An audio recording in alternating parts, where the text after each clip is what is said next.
said, you know what? Instead of asking for a mortgage, I'm going to offer a mortgage. Let me repeat that. Instead of asking to borrow money, I'm going to offer the opportunity for somebody to invest.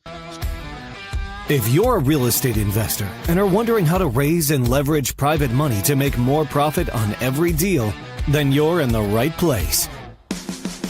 On Raising Private Money, we'll speak with new and seasoned investors to dissect their deals and extract the best tips and strategies to help you get the money, because the money comes first. Now here's your host, Jay Conner.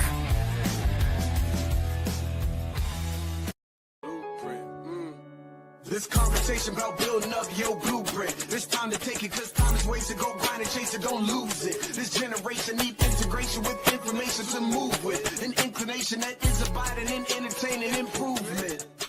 Hey, what's going on, Blueprint Nation? Welcome to another dope episode of the Respect My Blueprint podcast, where we bring awesome guests on the show that gives you the blueprint on how to do shit around here, okay?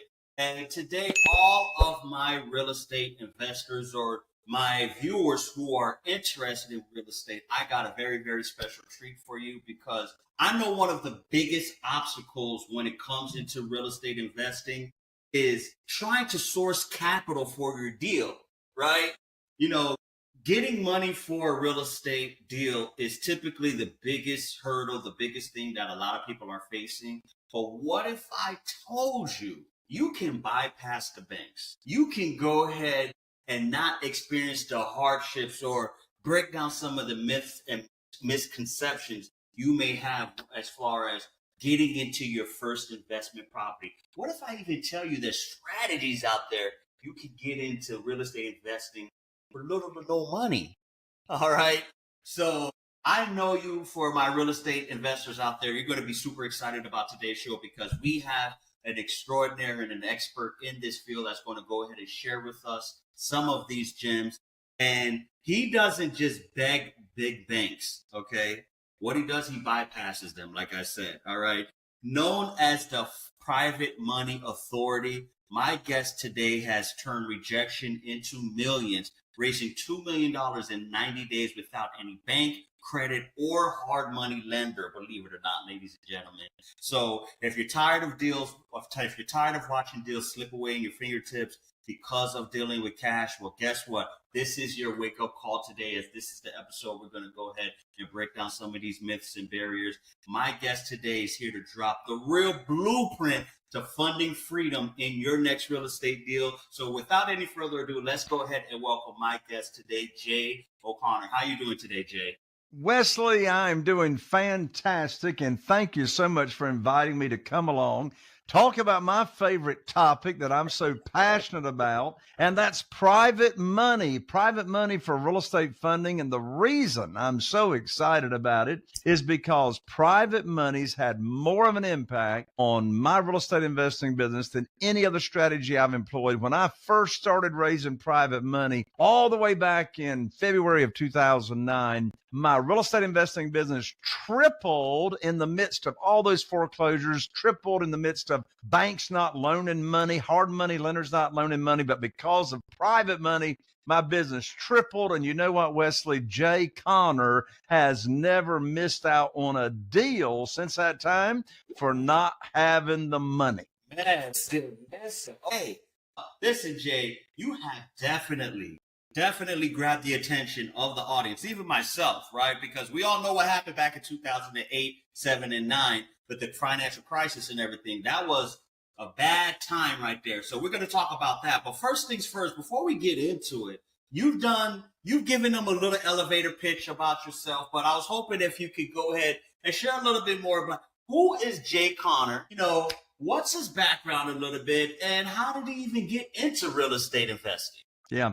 So my wife, Carol Joy, and I, we live here in eastern North Carolina in a real small, teeny tiny town called Morehead City, North Carolina. Population only 8,000 people in Morehead City. Our total target market that we invest in is only 40,000 people, but I've rehabbed and flipped over 500 houses now since being in real estate. We actually started way back in 2003. And our average profits right now are $86,000 per deal, profit per deal. And I don't share that to brag at all, Wesley. I share that to make a point. And that is, there's an argument to be made to be a big fish in a small pond. So this is a small market, but we dominate the market. We dominate the market with our marketing, finding motivated sellers of off-market houses that are not in the multiple listing service. I haven't bought a house out of the multiple listing service since before COVID. So you don't mess with the MLS at all, right? Well, there's nothing in there. There's no deals in there, and there's no inventory, and there's a whole lot more demand than there is supply.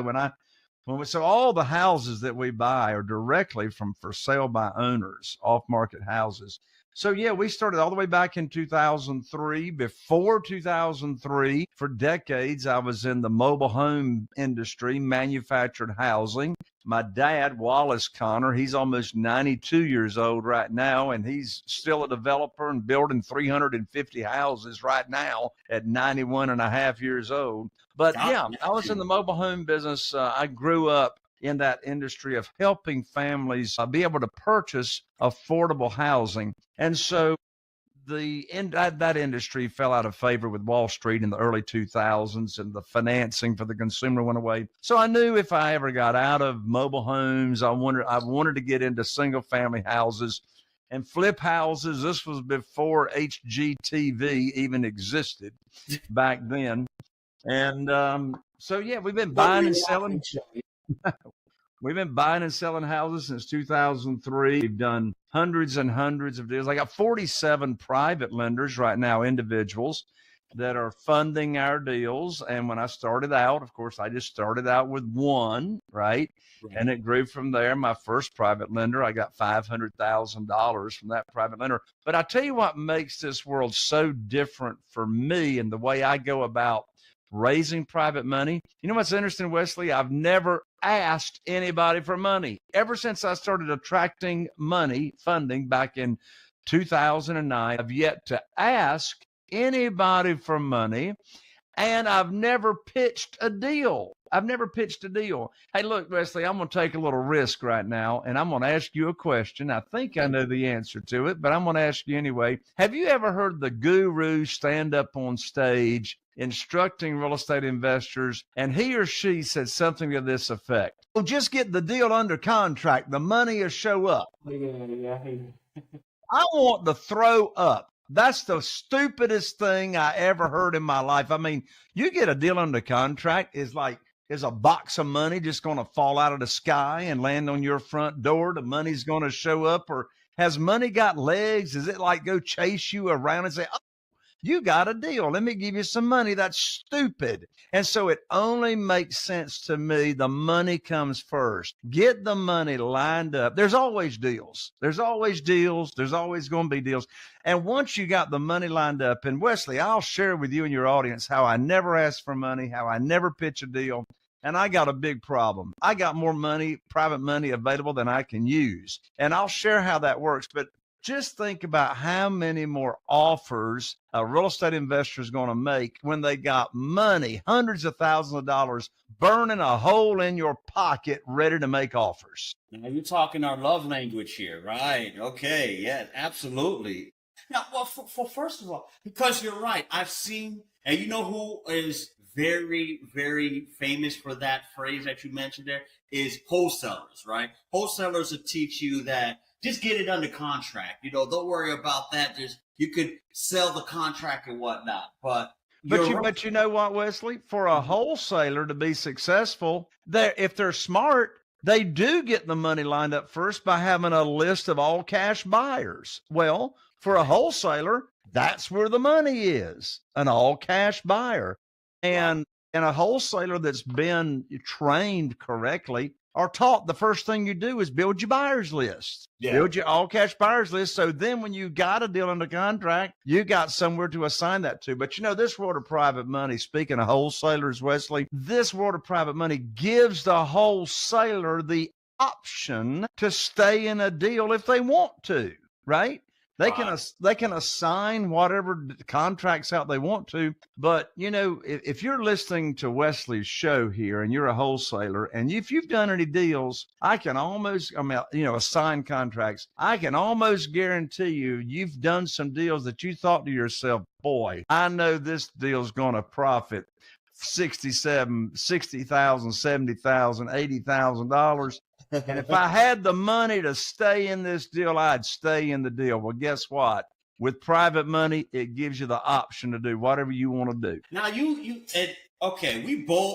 all have experienced the 2008, 2007 crisis, right? Where, you know, foreclosures was going rampant through the subprime lending and everything. Banks, they've tightened their belts. They wasn't loaning out. Lehman Brothers collapsed and everything. So obviously that was the moment that forced you to pivot into private money. Oh, right? yes. I remember the conversation like yesterday when my banker cut me off over the phone. I remember exactly that conversation. I remember what he said. I remember what I said. But yes, I remember when it happened, what happened, the conversation, and then how that led me to private money. Yes. So first of all, how difficult is it to obtain private money? Because this is an obscure world for a lot of individuals. So if you could sort of break that down a little bit, you know, because I want to, and by the end of this episode, to educate the audience that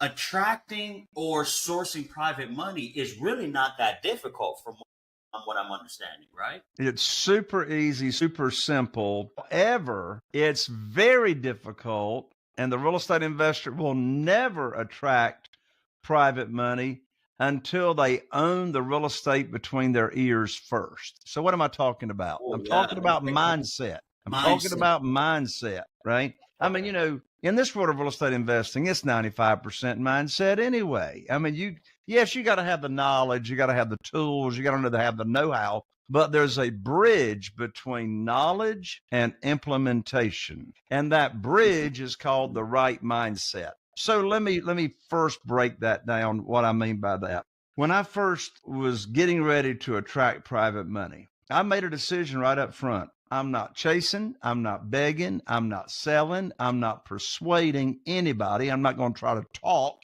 anybody into anything as far as loaning me money. And I also decided I'm not going to pitch any deals. I want the money chasing me. So how in the world could I go about doing that? So here's the first thing I did. The first thing I did is I said, you know what I'm going to do? I'm going to put on my teacher hat. Good money teacher. I like that. I'm going to put on my teacher hat and be a private money teacher. And I'm simply going to go about, first of all, first category of private lenders, I'm going to first go about teaching, leading with a servant's heart, and exposing the opportunity of being a private lender to, first of all, people in my own network, people that I go to church with, where, you know, there's a 5-letter word in this world of private money that begins with a T, and that word is trust. So the trust factor, we call this relationship money. So the trust factor is huge. Who's going to loan you money unless they trust you? The only reason somebody don't loan you money on a deal is they don't think you're going to pay them, right?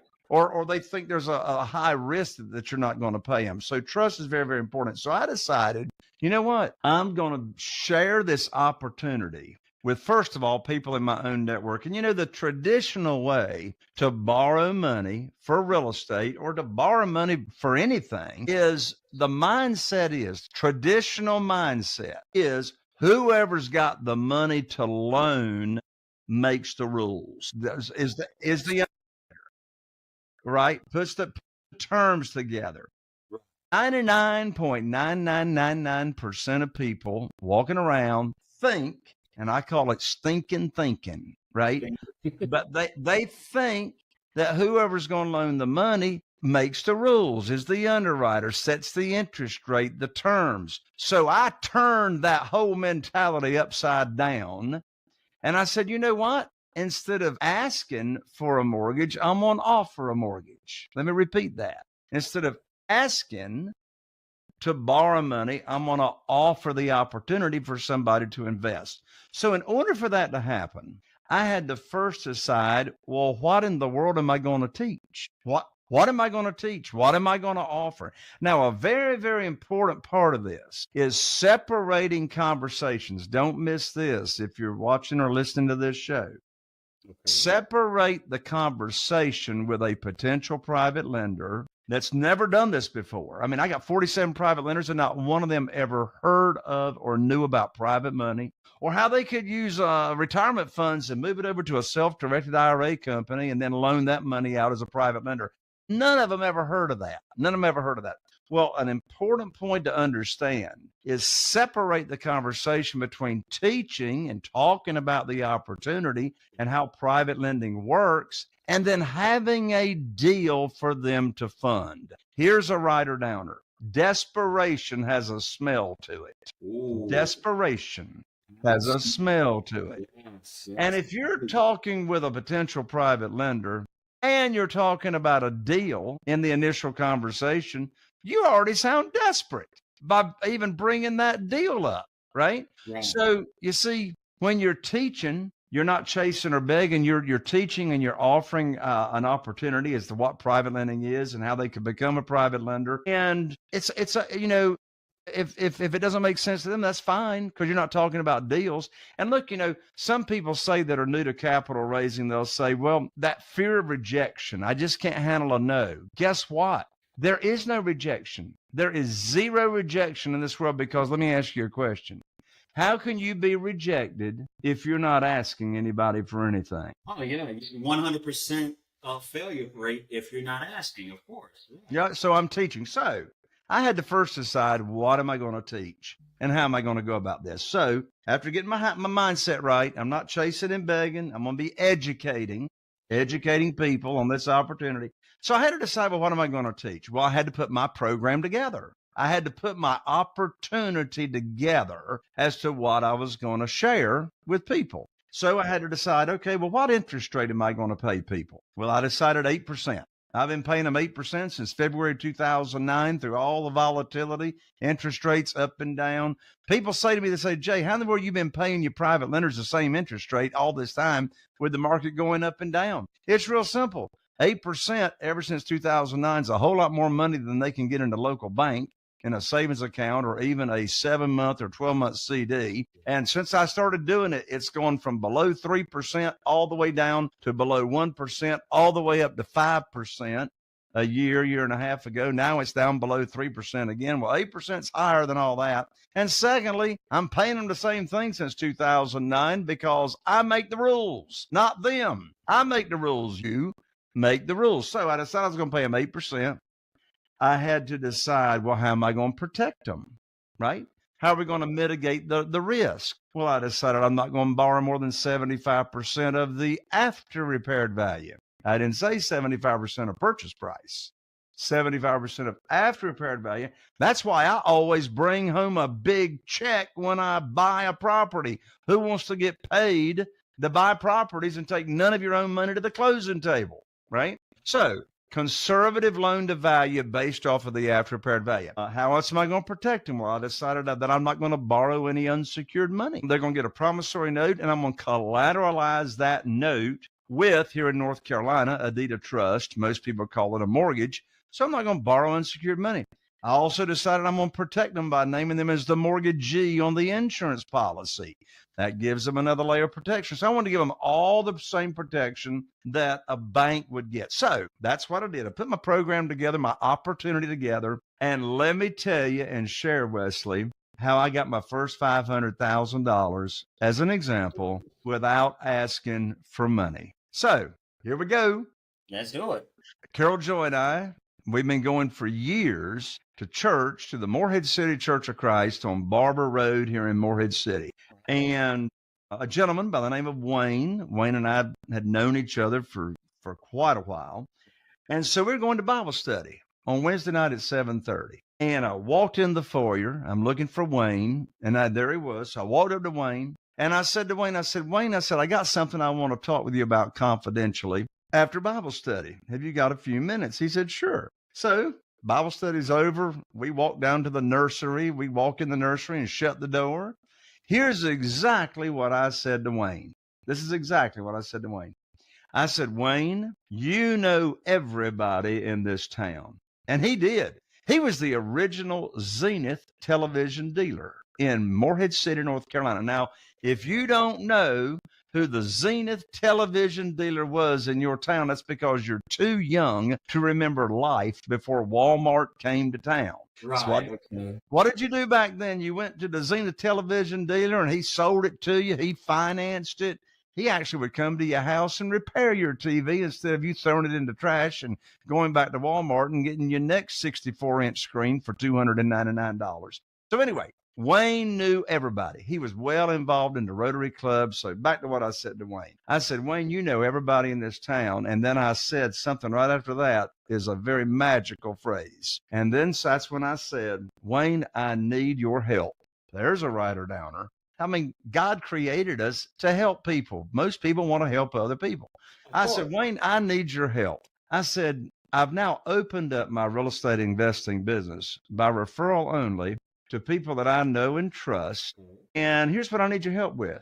When you run across somebody that is complaining about the low interest rates in the local bank and losing money in the stock market, would you refer them to me and I'll let them know how it is that they can earn insane high rates of return, because that's what I'm now paying. Well, what do you think Wayne said? Wayne looked at me and he says, well, now, Brother Jay, what you got going on there? And I said, well, are you saying that you and your wife might be interested in participating? He said, well, I might. I said, well, why is that?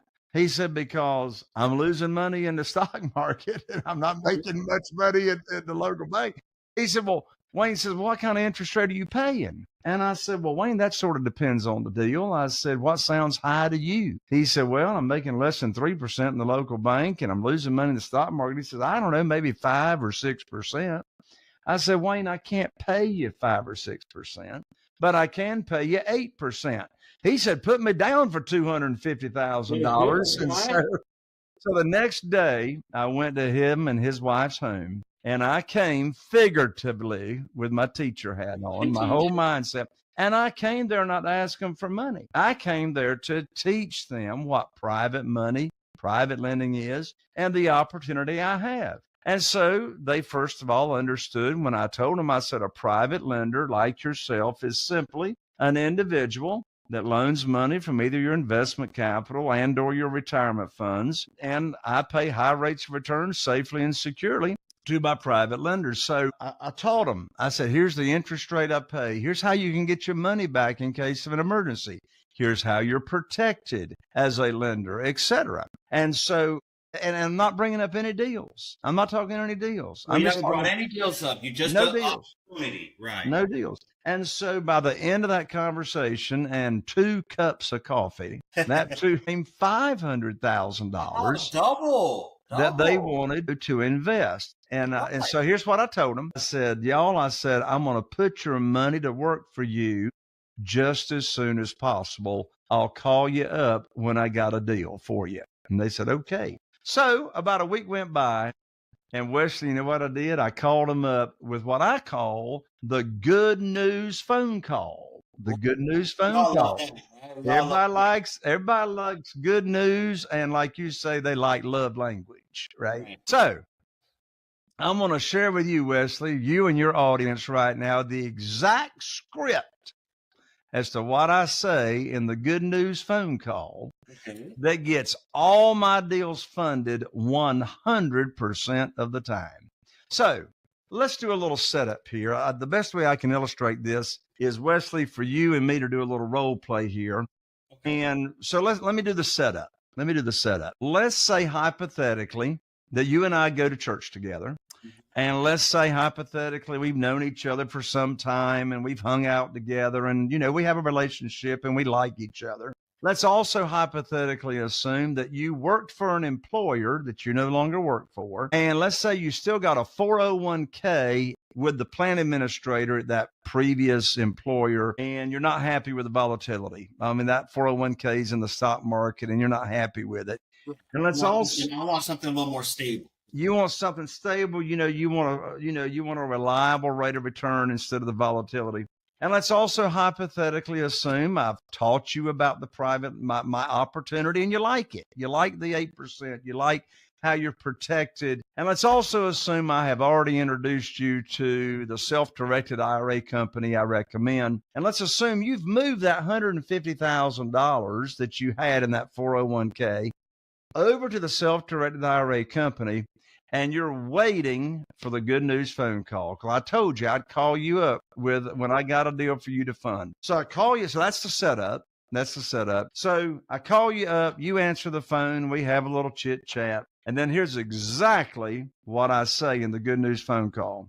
I say, Wesley, I got great news for you. I can now put your money to work. I've got a house in Newport, North Carolina with an under contract to purchase with an after repaired value of $200,000. Now, the funding required for the deal matches up to what you have to invest. The funding required is $150,000. Now, closing is going to be next Thursday. I'll need for you to have your funds wired to my real estate attorney's trust account by next Wednesday. I'm going to have my attorney email you the wiring instructions to their trust account. That's the end of the conversation. The most stupid thing I could do is ask you, do you want to fund the deal? Of course you want to fund the deal. And here's 3 big reasons why Wesley wants to fund my deal. Number 1 reason Wesley wants to fund my deal in this example is because, for goodness sakes, he trusted me to move his $150,000 over to the self-directed IRA company. He wouldn't have done that, unless he trusted me and he liked my recommendation, right? So you see, in that initial conversation with Wesley, I become his trusted advisor as to how to get high rates of return safely and securely. So that's number 1 reason he trusted me. He moved the money over to the self-directed IRA company with no deal attached to it yet. The second reason Wesley wants to fund my deal is he knows I'm not going to bring a deal for him to fund unless it matches the criteria of the opportunity that I already taught him. Did you hear the numbers that I said in the script? I told Wesley I've got a house under contract with an after repaired value of $200,000. I told him the funding required for the deal is $150,000. That's 75% of the after repaired value. And the third reason Wesley is dying on the vine to fund my deal is because he's not making any money until I put his money to work. I'm not paying him any interest until he is funding a deal with his retirement funds. Those are the 3 big reasons why Wesley cannot wait to wire those funds to my real estate attorney's trust account. Makes sense. And that's absolutely, and it makes sense. I love how you just simplify it. It's not overcomplicated. You're not saying, well, we need to go ahead and speak with the escrow, title, and XYZ, go send this documentation. It's literally, the trust is, well, first, like you said, the mindset, right? You educate, you inform, then you are able to go ahead and say, hey, listen, all right, when I find a deal, then I'm going to bring it to your attention. And then you find something that fits in the parameters. It's really a 1, 2, 3 step blueprint. And I love that about that approach there, right? So my next question is, wow, so these are, and can anybody be a private money lender? Is this somebody that, like you said, Wayne from your church? Can it be Carol from your coworker? Can it be, your colleague that you went to school with? Can it be typically anybody that could be a private money investor? Yeah, I'm glad you asked that question, and here's why. At my live events, at my private money conferences, live events, one of the sessions that I always do is I bring a dozen or so private lenders of mine and Carol Joyce to the event, and I interview them in front of the audience. And the biggest takeaway that the audience gets at my private money live events is that these are ordinary people. Wow. I mean, of the 47 private lenders I've got retired school teachers. I've got law enforcement officers. I've got military people. I've got civil service workers. I've got an engineer. These are just ordinary ordinary people that never heard of this opportunity until we exposed them to the opportunity by teaching it. And they were all looking for a higher rate of return that was safe and secure. So in answer to your question, can anybody be a private lender? Well, guess what? I've even had 2 minor children be private lenders because they inherited money from their grandparents after their grandparents passed away. And the parents didn't know what to do with that inheritance money and didn't want to get just a little bit of money in the local bank. And so their parents knew that I had this private lending opportunity. So the minor children became private lenders. So yes, anybody that can fog a mirror that's got either, liquid assets or retirement funds that they're not happy with can be a private lender. Wow, okay. So this is great because this now lets the audience know, hey, if I want to become a private money lender, there's really no type of special education or formal training that needs to go. They would need to undertake in order to do this, right? Okay. So now let's go to the consumer side, right? I'm somebody.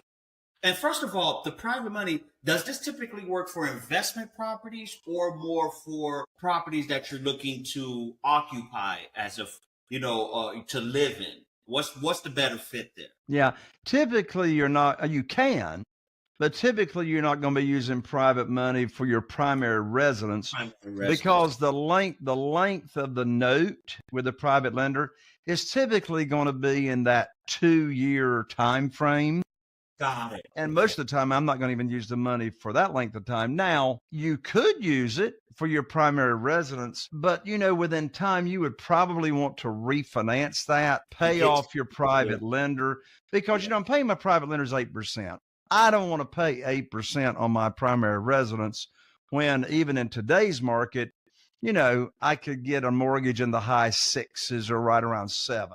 And of course, 3 years ago, with all the refinancing, you could get a mortgage for less than 3%. 3%. Right? So I wouldn't want to pay 8% for a very, very long period of time, to the private lender on my primary residence. Right. Okay. So this is typically for an investment. Yes. Okay. So Oh, and by the way, Wesley, since you brought that up, private money is not just for single family houses. It's for any kind of real estate. It's for commercial, multifamily, self-storage, land. But the difference is how you structure the deal.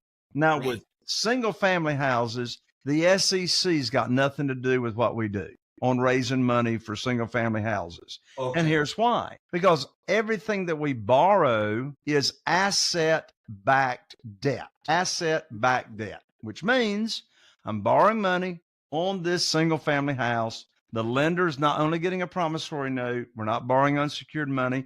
The private lender is getting a mortgage or a deed of trust. Well, in contrast to that, if you're raising money for commercial property or apartments or et cetera, then that's called syndication. That's where you're going to get that's where you're pulling money together and you're going to have a fund, right? You'll have a fund for your private money investors. They're investors at that point. They're really not lenders. They're investors. So they're investing in that fund. So you're going to have a SEC attorney draw up a private placement memorandum for those types of funds. But you know what? It's all the same money. It's all the same, type of individuals that are investing. It just comes down to how you structure the deal. Makes sense. Okay. So say I'm somebody that hypothetically I want to go ahead. I see a triplex or a duplex or a fourplex, right?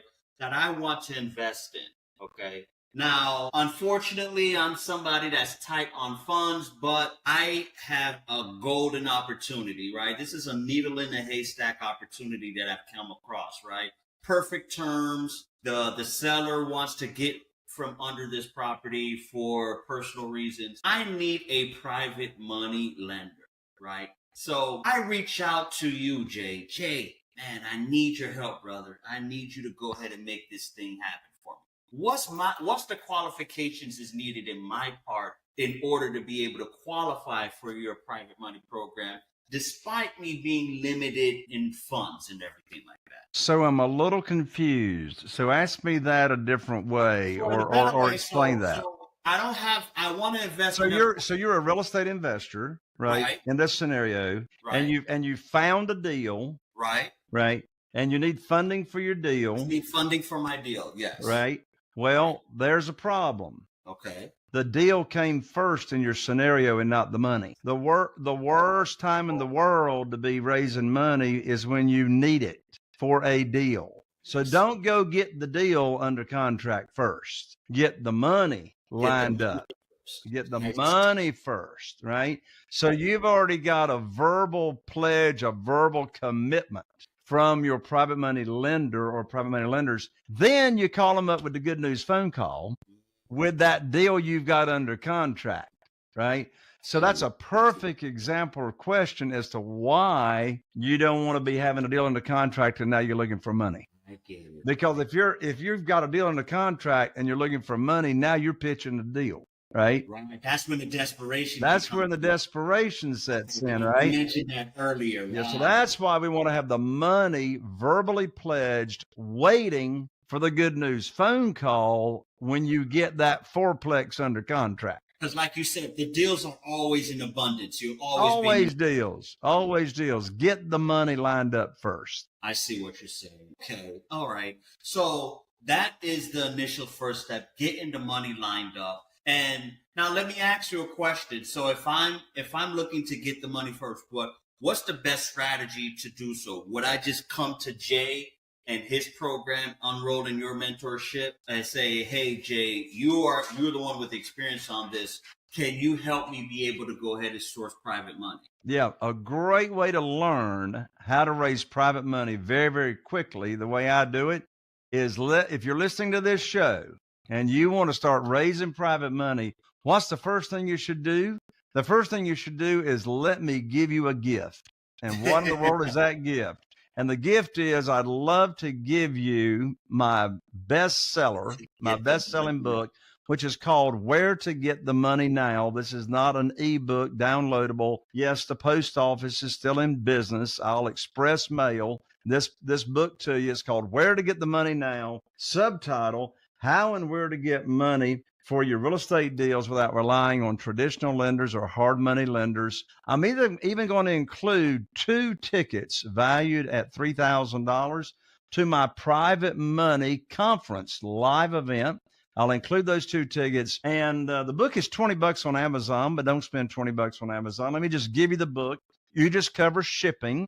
And I'll autograph the book. You can pick up my book at www.jayconner, and I'm an ER, not an OR. So www.jayconner.com/book. Again, that's Jayconner, JAYCONNER.com/book. And of course, Wesley, I have that in the show notes as well. Of course. So, and of course, ladies and gentlemen, I highly encourage you to pick up the book because as you can see so far, Jay has dropped tremendous gems as far as being able to source private money. As you can see, he's the guru when it comes to seeking private money. But I'll have a couple questions before we wrap up, Jay. So typically, how long does it take to line up private money for a deal? Because is it typically 30 days, 60 days, 90 days? What's the strategy on the timeline? Yeah. So the first thing to do is, and by the way, in my book, I lay out exactly what my program is, my opportunity is that I offer new private lenders. So all that is in the book. So the first thing you got to do is learn what it is that you're going to teach, right? That you're going to offer, right? People the opportunity. And I have many, many members in my private money community, my students that raise hundreds of thousands of dollars in less than 30 days. As I shared my story with Wayne, I got $500,000 committed in less than 24 hours of even mentioning what this, opportunity is. But you got to know what it is that you're going to, what is it you're going to teach? So realistically, 30 days-ish. 30 days-ish, okay. And typically the investment timeline for the lender, it says 2 years. This is not a long-term or not a 10, 15-year conventional mortgage or anything. Two years, and after that, the investor, they're going to refinance out of the deal to something more conventional. Well, typically, I don't even use the money for 2 years. Now, by the way, you can do it for more than 2 years. I mean, whenever I have a private lender loaning me money on a deal and they're using their retirement funds, I'll just go ahead and set the term for 5 years on that, because a lot of times I'll sell houses on lease purchase or rent to own, and I'll help people and families get ready for a mortgage so they can cash me out. But if I'm doing a flip, typically I'm in and out of that, within 9 months or whatever. So I'll pay the private lender off when I cash out of the deal, and then I'll reinvest their private money on the next deal. Mm-hmm.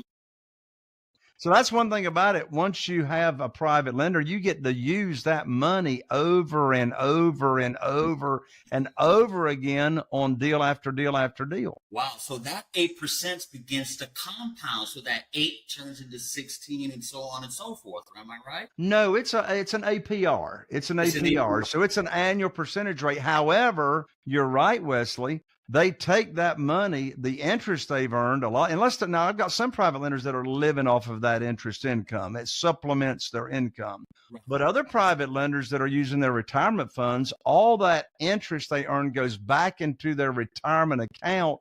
Now they reinvest the principal amount plus the interest they've earned. So yes, in that case, it is compounding for them. So here's another question. Now, you mentioned that's a strategy that has become very popular with a lot of real estate investors like Grant Cardone, which this became very popular under the Jobs Act under Obama, where he allowed for syndication, right? So, and you mentioned when it comes to syndication, you are transitioning instead of a private money lender to your investors. You have a pool of investors. Which strategy is more beneficial or advantageous? Is it being a private money lender or an investor part of a syndication deal? Well, as a private lender with single family houses, the private lender has more protection than an investor in a fund. Because if a private lender, or when a private lender is loaning money on a house, if they don't get the return, if the borrower, the real estate investor, doesn't pay them, the house does. That's their legal recourse. The house is the collateral, right? Yeah, the house is the collateral, right? So if they don't get their money, then their legal recourse is they can foreclose just like a bank. That's why we give them a deed of trust or mortgage. So they get the property. In contrast to that, an investor that's investing in a fund, all you got is a piece of paper with no guarantees. Ooh, I see what you're saying there. Okay. But you would direct the average person, like we talked about Wayne from the church or Alice from the coworker, and the best bet to start off with is becoming a private money lender with a single family home, as that gives you the ultimate protection. Yes. Particularly when you're protecting your private lenders the way that I am. And all that's in the book. All the protection that you give your private lenders, all that is laid out in the book. And of course, your real estate attorney draws up all the documents. And now here's a final question. Do you deal with strictly private? Do you deal with properties and strategies in your area in North Carolina, or you're nationwide with it? Yeah. The properties that I actually invest in are all right around here in our area. Awesome. But this is a strategy that is universal. That doesn't matter if you're in California or in Florida, East Coast or West Coast. This is applicable anywhere in any market, correct? Absolutely. It works wherever there are houses. Okay. Awesome.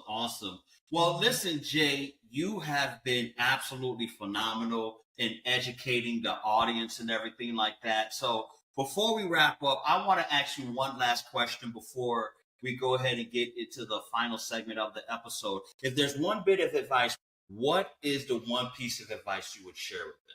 And that would be for a real estate investor that's wanting to raise private money. Exactly. Yes. Yes. Order my book and get educated. That's what I would say.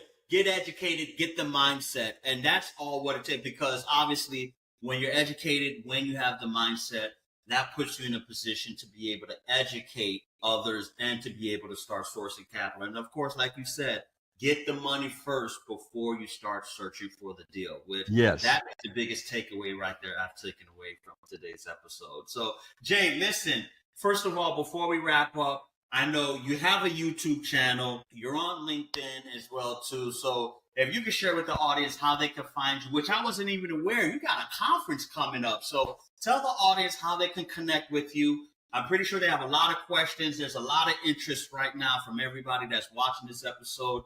And I also, one final time, give them instructions on how they can get that signed autographed copy of the book with the 2 tickets in it. Share it with the audience so they can go ahead and hear one more time from you. Sure, absolutely. So go to www.jayconner.com/book. And right there on that page, you'll have my contact information as well. It'll be right there in the envelope with the book. Woo, man. Listen, ladies and gentlemen, I'm going to grab me a copy. Make sure you grab a copy. Let's show Jay all of the support, all of the love that he deserves.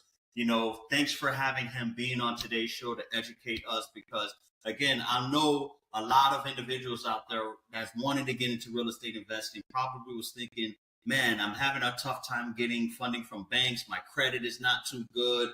You know, I don't have the financials or anything like that. But guess what? There's ordinary folks out there that can be able to help you fund your next deal. So it's definitely good to know that there's options out there, and Jay has definitely provided a gem with that. But listen, if you want to be able, and of course, all of the directions to be able to get Jay's book will be in the show notes, as well as to be able to go ahead and connect with Jay. Check out his YouTube, give him a follow on LinkedIn as well too. Let's go ahead and give him all of the love and support that he deserves.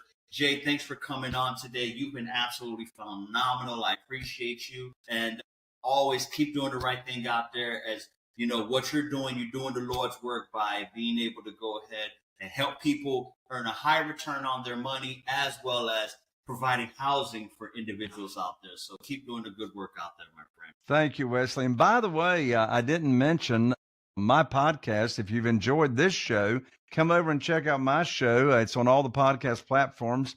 Just search for Raising Private Money. I'm in my 8th year now, over 800 episodes. And twice a week, I interview real estate investors that have raised private money and how they've gone about raising private money as well. So come join me at that party. Just search for Raising Private Money with Jay Conner. Wesley, God bless you. Thank you so much. You're very welcome, man, Jay. Thank you so much. As well as, ladies and gentlemen, check out the Respect My Blueprint podcast every Monday, Wednesday, and Friday at 8 p.m.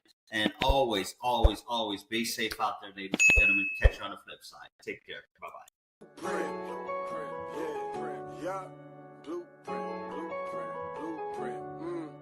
This conversation about building up your blueprint. It's time to take it, cause time is wasted. Go grind and chase it, don't lose it. This generation need integration with information to move with. An inclination that is abiding in entertaining improvement.